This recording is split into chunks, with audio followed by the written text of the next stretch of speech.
Ok, então o estudo bíblico dessa noite, continuando a série de estudo bíblico que temos falado com respeito à segurança de salvação. Se realmente nós podemos ter segurança de uma vez salvos em Cristo, se realmente temos a vida eterna, como a Bíblia nos fala, ou se nós podemos de alguma forma perder essa salvação, ou essa vida eterna talvez não é tão eterna assim como que a Bíblia nos diz. Então, vale lembrar as diretrizes para um estudo bíblico tão importante com respeito à salvação, né, o estudo bíblico mais importante que existe da Bíblia. Então, precisamos seguir as diretrizes. Lembrando as diretrizes, nós precisamos olhar um versículo e analisá-lo no contexto bíblico. Se o texto falar sobre servir, então não podemos aplicá-lo à salvação. Segundo a diretriz, um versículo também deve ser interpretado à luz de todo o restante da palavra de Deus. Nenhum versículo deve contradizer dezenas de outros versículos bíblicos. E a terceira diretriz, uma doutrina deve ser baseada no todo que a Bíblia ensina sobre aquele assunto, ok? Então, seguindo essas diretrizes, temos a segurança de realmente trazer algo bíblico e não um pensamento humano ou não um pensamento de uma determinada denominação, mas realmente o que a Bíblia quer dizer. Nós já analisamos 10 textos bíblicos e entramos agora em vários temas, da qual já analisamos o tema, por exemplo, sobre crentes nominais e crentes verdadeiros. Também falamos sobre lei ou graça. Também falamos sobre comunhão ou relacionamento. Falamos também sobre salvação ou discipulado. Falamos sobre frutificação ou a salvação. E também falamos sobre continuação ou preservação. No último domingo falamos sobre pecados ocasionais ou pecados habituais. Todos esses temas mostrando realmente a diferença entre o salvo verdadeiro e aquele que talvez ou esteja perdido, ou talvez se diz crente, se diz cristão, mas nunca nasceu de novo. Hoje, ainda seguindo a linha do mesmo pensamento, estaremos vendo outro tema, que é reformado ou regenerado. Reformado ou regenerado. Então, irmãos, vale lembrar que quando estudamos a Bíblia sobre a questão da segurança de salvação, nós precisamos entender bem a distinção que a Bíblia nos faz de alguém que talvez foi reformado para com alguém que foi verdadeiramente regenerado. Então, qual é a diferença? Qual é a diferença? Reformado ou uma reforma é virar a página, é um ato da vontade, é colocar um terno novo, né, no homem, é ter propósitos para um novo ano. Isso é reforma, reformar ou alguém reformado. Regeneração ou alguém regenerado é receber uma nova vida. É um ato de Deus, é colocar o novo homem, ou um novo homem, no terno, e não o terno, né? Um novo terno no homem. É ter um novo nascimento. Então a diferença é muito grande entre alguém que é apenas reformado com alguém que é verdadeiramente regenerado. A Bíblia nos dá, pelo menos vamos ver 2 exemplos bíblicos nessa noite, analisar 2 exemplos bíblicos. O primeiro é bem rápido, mas o segundo nós vamos gastar um pouco mais de tempo, porque é um pouco mais complicado. O primeiro, nós queremos ver aí um homem de quem saiu um espírito imundo. Isso está em Mateus capítulo 12, versículo 43 ao 45. Nós vamos ler esse texto agora. E se você quiser anotar aí, o mesmo texto, a mesma história, que Jesus nos conta também está em Lucas capítulo 11, versículo 24 ao 26. Vamos ler apenas Mateus 12, 43 ao 45. Mateus 12, 43 ao 45.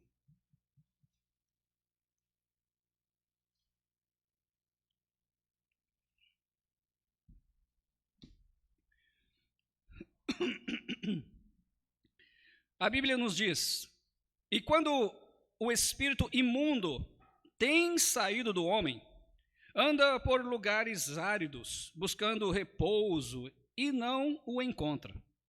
Então diz: voltarei para minha casa, de onde saí. E voltando, acha desocupada, varrida e adornada. Então vai e leva consigo outros 7 espíritos piores do que ele, e entrando, habitam ali, e são os últimos atos deste homem, piores do que os primeiros.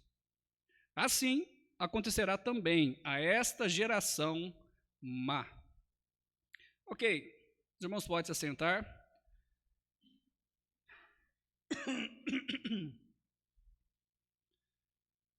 Então, um texto bem conhecido, pelo menos várias pessoas conhecem esse texto, já vi pessoas citarem, né, esse texto com respeito a um homem que ele tem um espírito imundo, aquele espírito é expulso.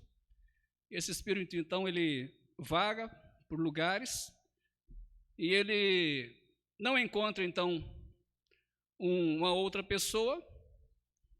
Ele volta, vou voltar para o meu lugar onde que eu estava, né? Ele volta, ele encontra talvez ali a casa, como diz, no caso o homem, a pessoa, né, desocupado, ou seja, não existe nenhum espírito naquele homem, inclusive o próprio Espírito Santo de Deus não habita ali, senão esse espírito não entraria, né?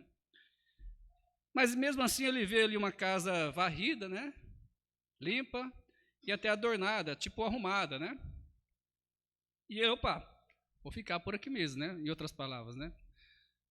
Só que aí a Bíblia nos diz que ele traz outros 7 espíritos, né, piores do que ele.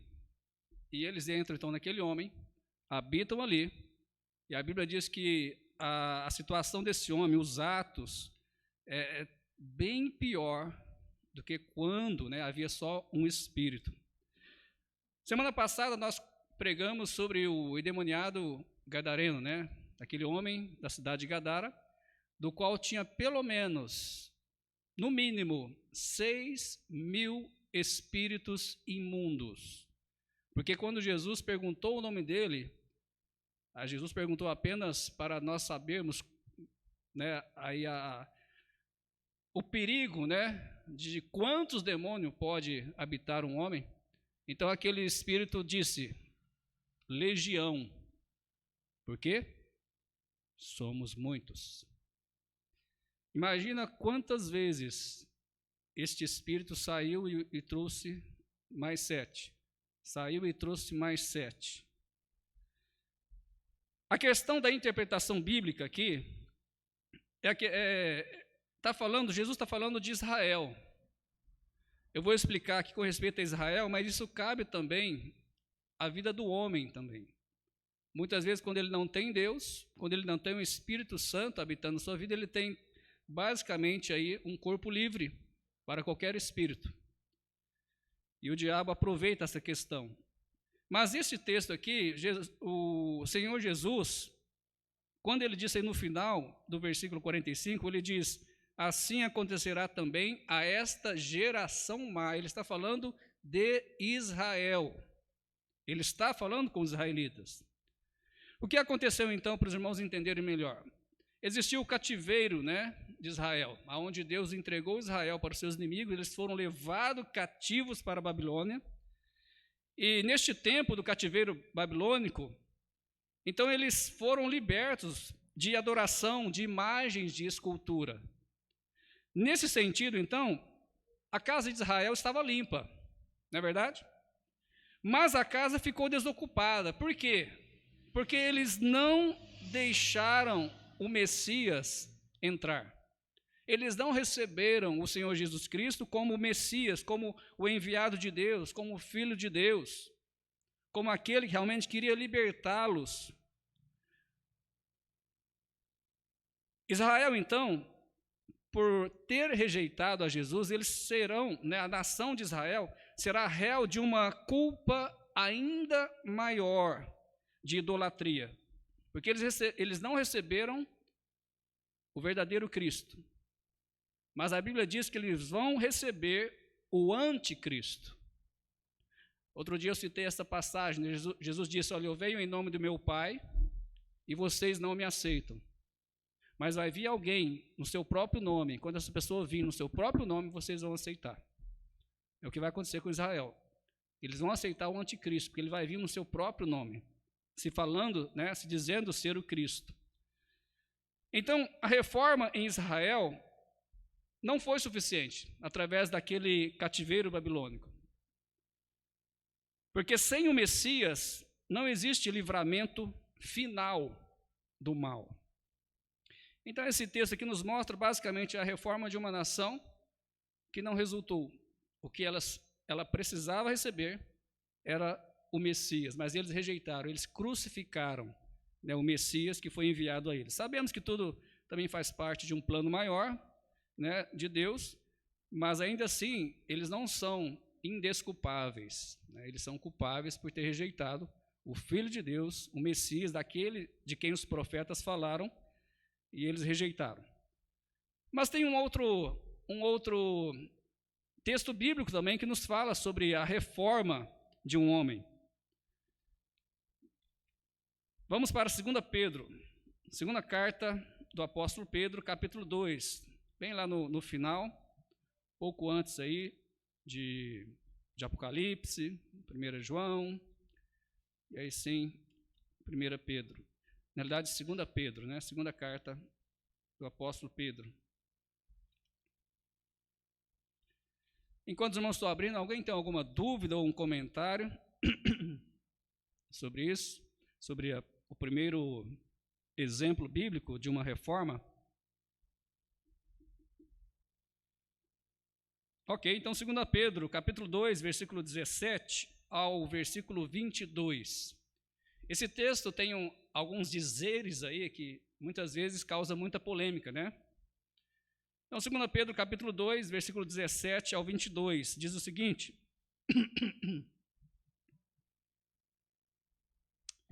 Deixa eu só chegar em 2 Pedro, estou em 1.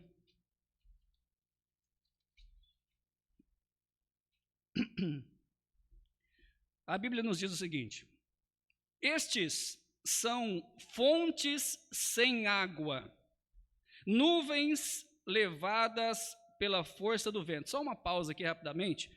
Nós estamos falando aqui, começando a falar nesse texto, sobre falsos profetas como nuvens sem água, ok? Continuando então a leitura, vou começar de novo. 2 Pedro 2, 17. Estes são fontes sem água, nuvens levadas pela força do vento, para os quais a escuridão das trevas eternamente se reserva. Porque, falando coisas muito arrogantes de vaidades, engodam com as concupiscências da carne e com dissoluções aqueles que se estavam afastando dos que andam em erro, prometendo-lhes liberdade, sendo eles mesmos servos da corrupção, porque de quem alguém é vencido, do qual faz-se também servo. Porquanto, se depois de terem escapado das corrupções do mundo pelo conhecimento do Senhor e Salvador Jesus Cristo, foram outra vez envolvidos nelas e vencidos, tornou-se-lhes o último estado pior do que o primeiro. Lembrou de alguém aí? Ou do outro texto que nós lemos? Versículo 21. Porque melhor lhes fora não conhecerem o caminho da justiça do que, conhecendo, desviarem-se do santo mandamento que lhes fora dado. Deste modo, sobreveio-lhes o que por um verdadeiro provérbio se diz: o cão voltou ao seu próprio vômito, e a porca lavada ao espojadouro de lama. Muito bem, irmãos. Como eu já disse, o texto, todo o contexto aqui do capítulo 2, mostra claramente que se trata de falsos profetas. Trazendo para os dias de hoje, falsos pastores, falsos líderes religiosos, se trata dessas pessoas. Pessoas que a Bíblia mostra que estão perdidas, condenadas, como diz aí no texto que eu li, à escuridão das trevas. Essas pessoas não são salvas. Eles são como nuvens sem água. Eles prometem liberdade do pecado, mas eles mesmos ainda são escravos do pecado. Eles ensinam que o pecado é normal, que não tem problema algum, que todos pecam mesmo. E alguns destes têm até a ousadia de dizer para as pessoas: perdoados te são os seus pecados. Faz aí isso, faz isso, aquilo, né? Faz essa oração 10 vezes, essa oração 30 vezes, e você vai ser perdoado. Eles sabem o que é certo. Por que eles sabem o que é certo? Porque eles têm a mesma Bíblia que eu tenho. Só que eles preferem andar pelos seus próprios caminhos. Eles rejeitam, como a Bíblia diz, o conhecimento. Rejeitam o conhecimento. Isso é muito triste. Porque, como eu disse, eles têm a mesma Bíblia que eu tenho. O mesmo acesso, as mesmas informações que eu tenho, eles têm. Eu estou falando de pessoas que usam a mesma Bíblia. Não estou falando aqui de outras religiões, embora possamos aplicar também um pouco. Qual que é o resultado, então? O que eu comentei aqui agora, para vocês se aterem no texto, é do versículo 17 ao versículo 19. Agora, do versículo 20 ao 21, nós vemos aí o resultado. Olha o resultado destes falsos profetas, desses falsos líderes, e não só resultado sobre a vida deles, mas resultado sobre a vida dos outros também.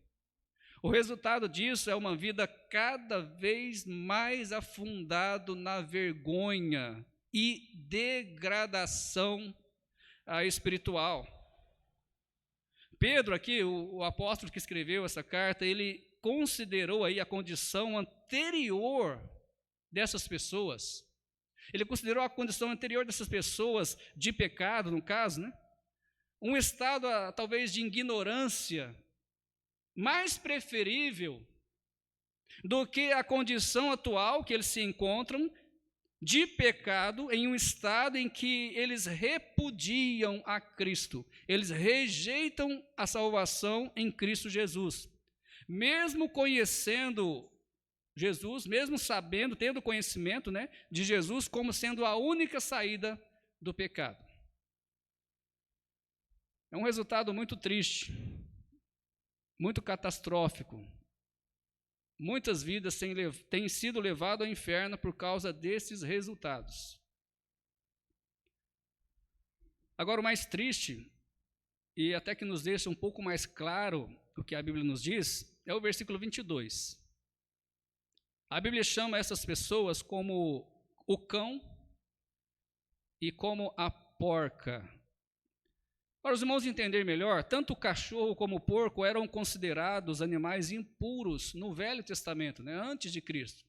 Considerados animais impuros pelos judeus.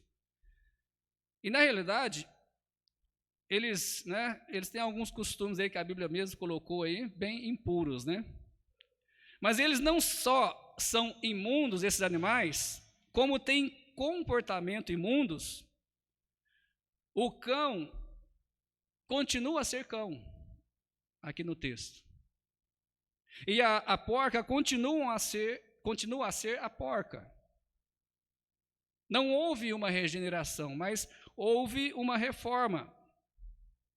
Assim acontecia com esses falsos profetas, aqueles e também aqueles que os seguem. Houve apenas uma reforma, mas não houve uma regeneração. Eles passam por essa reforma, mas nunca passam pelo novo nascimento, recebendo uma nova natureza, que é a natureza espiritual que a Bíblia nos fala, a natureza que vem através do Espírito Santo.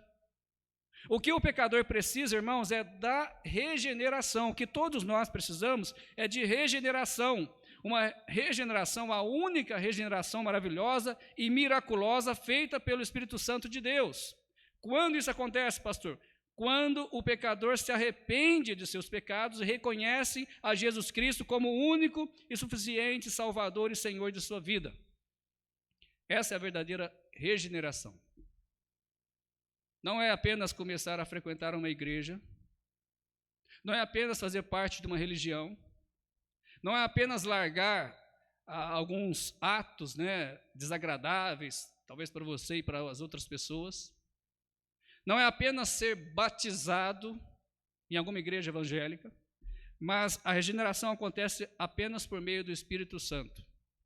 Apenas quando a pessoa reconhece que é uma pecadora, e ela então se arrepende da sua vida pecaminosa, e ela pede ajuda e reconhece Jesus Cristo, pede ajuda ao Senhor Jesus e reconhece Ele como o único e suficiente Salvador e Senhor de sua vida. Para ficar mais claro, Tito capítulo 3, Tito, um pouquinho para trás aí de 1 João, antes de Hebreus, se não me engano.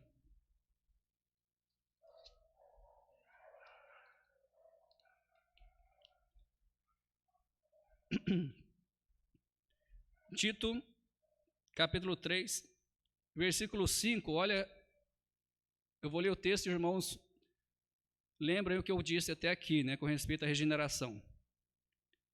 Tito, capítulo 3, versículo 5. A Bíblia nos diz o seguinte: não pelas obras de justiça que houvéssemos feito, mas segundo a sua misericórdia, nos salvou pela lavagem da regeneração e da renovação de quem, irmãos? Do Espírito Santo. Então o texto é bem claro aí que Deus nos salva não pelas nossas obras de justiça, não por pararmos de fazer isso ou aquilo, não por fazermos uma reforma na nossa vida, alargar alguns atos e ir para a igreja e começar a frequentar os cultos de alguma igreja, mas a salvação unicamente pela lavagem da regeneração. Essa lavagem é feita pelo sangue de Cristo que foi derramada na cruz do Calvário.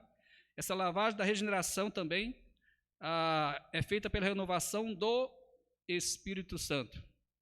É o Espírito Santo quem toca na vida de um pecador perdido, dizendo: olha, você está perdido, você precisa de Cristo. E a pessoa então, quando o Espírito Santo toca, ela pode então dar ouvidos ao Espírito Santo: eu estou perdido, eu preciso de Cristo, e vai até Cristo para ser salvo. Ou simplesmente, como muitos fazem, ela rejeita o que o Espírito Santo toca no seu coração, dizendo que ela está perdida e que precisa de Cristo. 1 Pedro também 1, versículo 23, também diz algo semelhante. 1 Pedro capítulo 1, versículo 23, também diz algo semelhante sobre a regeneração. Diz o seguinte, a palavra de Deus aí: sendo de novo gerados, não de semente corruptível, no caso semente humana, semente pecadora, não nascendo da carne, no caso aqui, mas da incorruptível. Qual que é essa semente incorruptível? Pela palavra de Deus, viva e que permanece para sempre. Quando uma pessoa ouve a palavra de Deus sendo pregada, o evangelho do Senhor Jesus Cristo sendo anunciado, como eu disse, o Espírito Santo vai até o coração dela e convence ela de que ela está perdida e de que precisa de Cristo.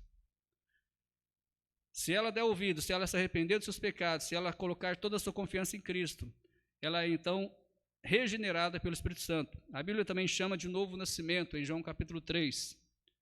Em João capítulo 1, versículo 12 ao versículo 13, também a Bíblia diz que essas pessoas se tornam filhos de Deus.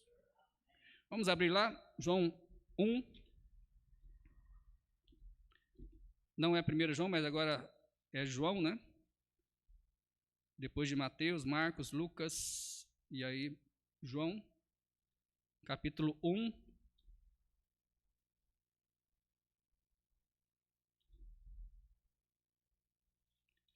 Versículo 12. E o versículo 13 também, para dar mais entendimento. A Bíblia nos diz: mas a todos quantos o receberam, receberam quem? Jesus, né? A Bíblia está falando isso sobre o verbo vivo que desceu do céu, que é Jesus Cristo. Então, mas a todos quantos o receberam, deu-lhes o poder de serem feitos o quê? Filhos de Deus. Mas espera aí, pastor, eu ouvi dizer que todos são filhos de Deus.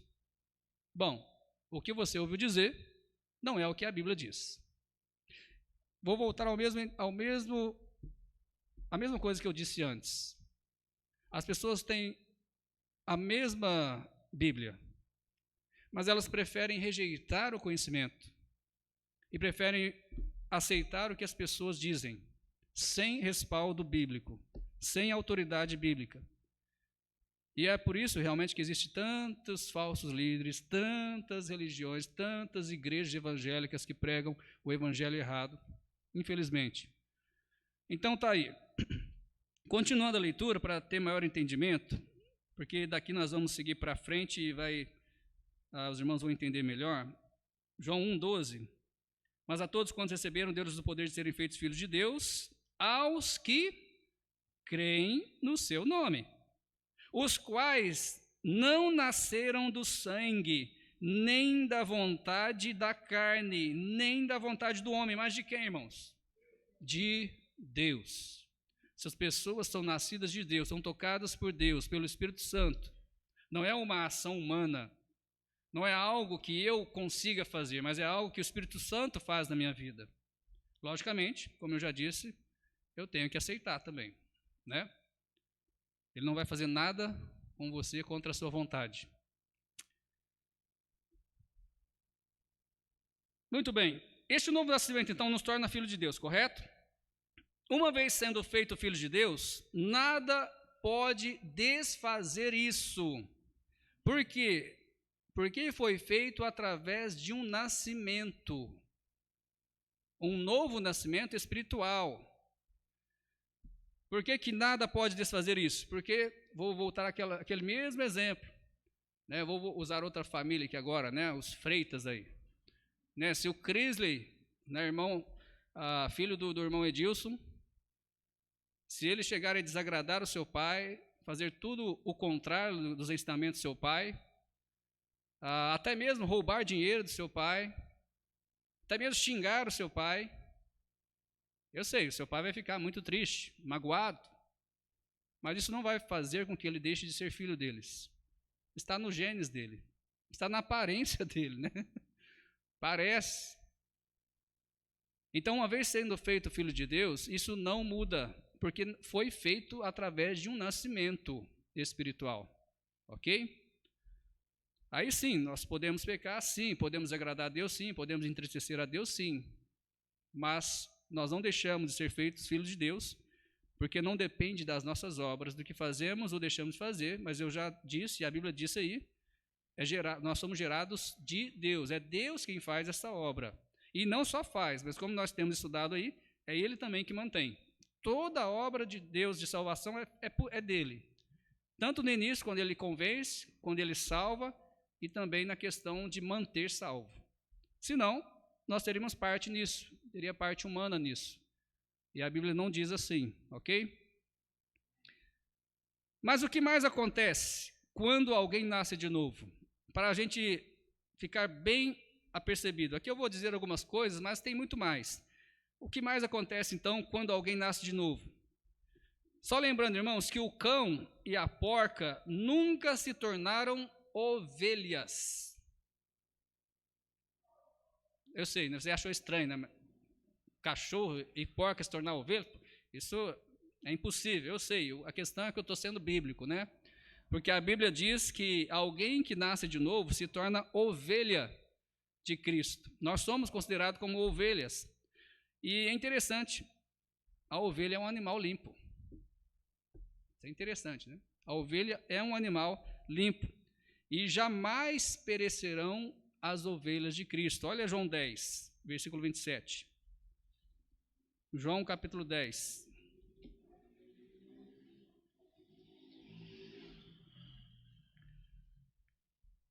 João capítulo 10, versículo 27.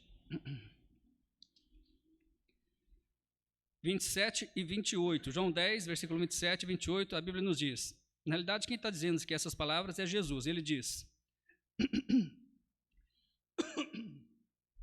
as minhas ovelhas ouvem a minha voz, e eu conheço-as, e elas me seguem.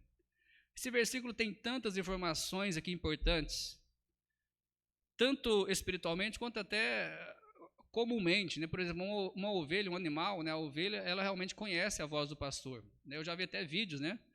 Uma pessoa chamando umas ovelhas, as ovelhas ficou tudo quietinha. E aí vem o pastor daquelas ovelhas e chama. De repente o lugar fica cheio, né? Das ovelhas. O salvo, o Filho de Deus, aquele que é a ovelha de Cristo, ele realmente conhece, né? A voz de Jesus Cristo. E Jesus diz aqui que Jesus conhece elas. Jesus conhece cada uma delas.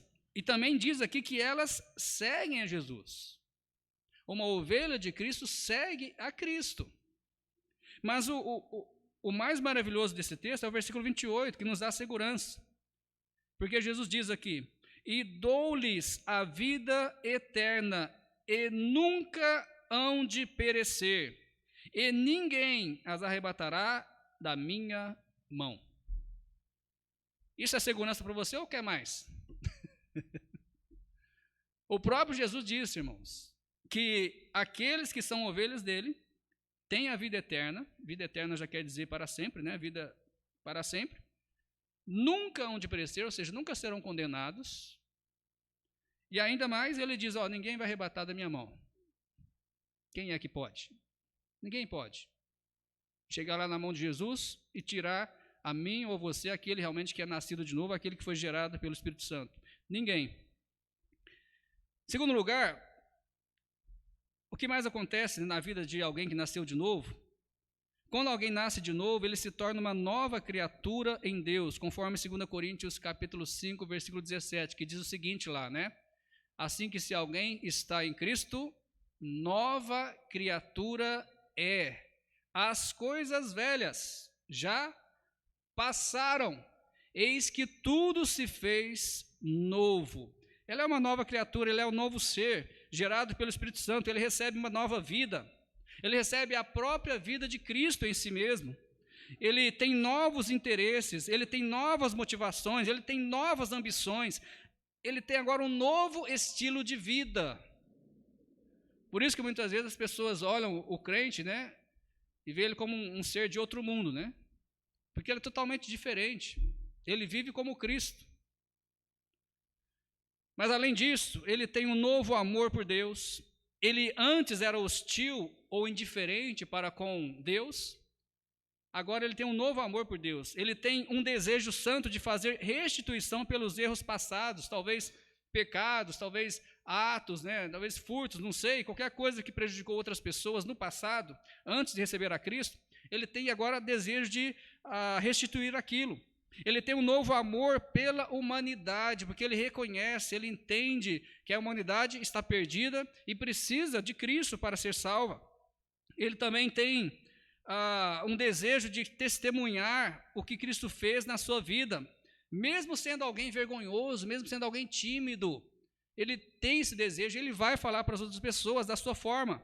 Ele sente a necessidade de conversar com seu novo pai em oração. Sendo Deus agora o seu novo pai, ele sente essa necessidade de orar, de conversar com Deus. Ele sente também a necessidade de se alimentar da palavra de Deus, né, de ler a Bíblia, estudar a Bíblia, ouvir a Bíblia.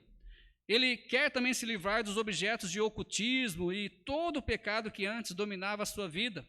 Ele tem um novo amor pelos cristãos, agora seus irmãos na fé, né? Ele também tem um amor pela santidade e um ódio pelo pecado. Ele, quando peca, ele tem pressa em confessar. Ele tem pressa em pedir perdão de Deus e voltar à comunhão com Deus, o relacionamento com Deus, ok? O bom relacionamento com Deus.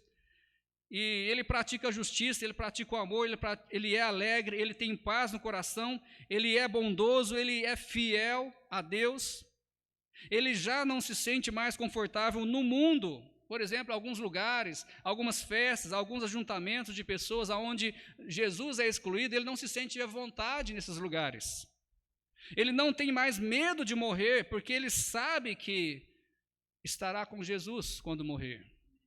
Ele não busca a morte, ele não quer morrer, mas ele não tem medo também, porque ele sabe ao morrer que ele vai encontrar com o Senhor Jesus, o seu mestre, aquele que deu a vida por ele. Concluindo, depois se alguém tiver alguma pergunta ou comentário, a gente vai dar oportunidade. Mas concluindo, talvez você ache uma carga pesada demais, né? Eu falei só algumas coisas aqui, né? Sobre a vida de um cristão, de alguém que nasce de novo. Talvez você achou uma carga muito pesada, mas tudo isso, pastor, é muito pesado.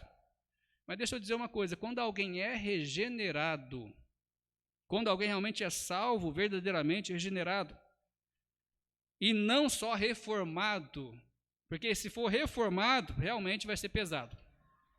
Mas quando é regenerado, ele não faz tudo isso baseado nas suas próprias forças.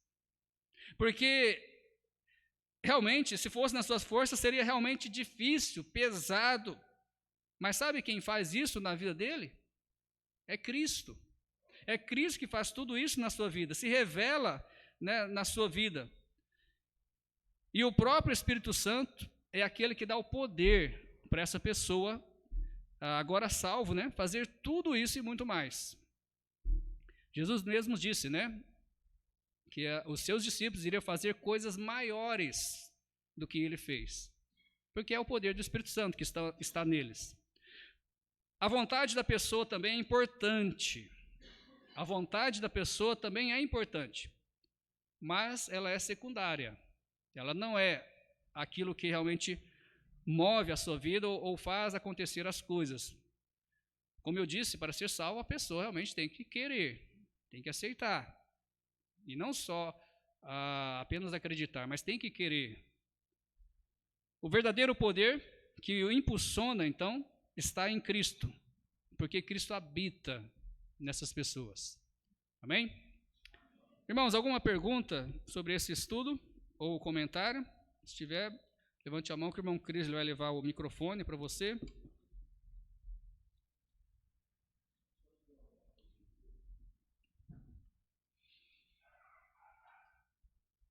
E aí depois estaremos terminando, pelo menos, essa primeira parte.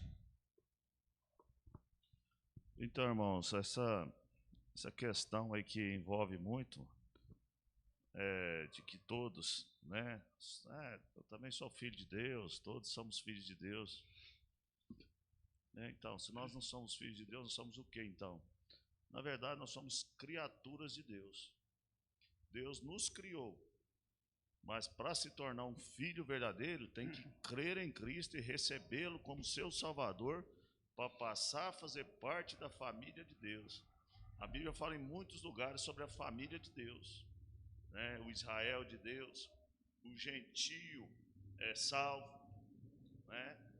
Então, se eu não sou filho de Deus, eu sou o quê?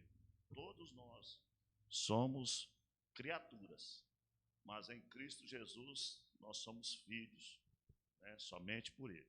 É isso aí. Muitas vezes a gente usa, né, a ilustração, né?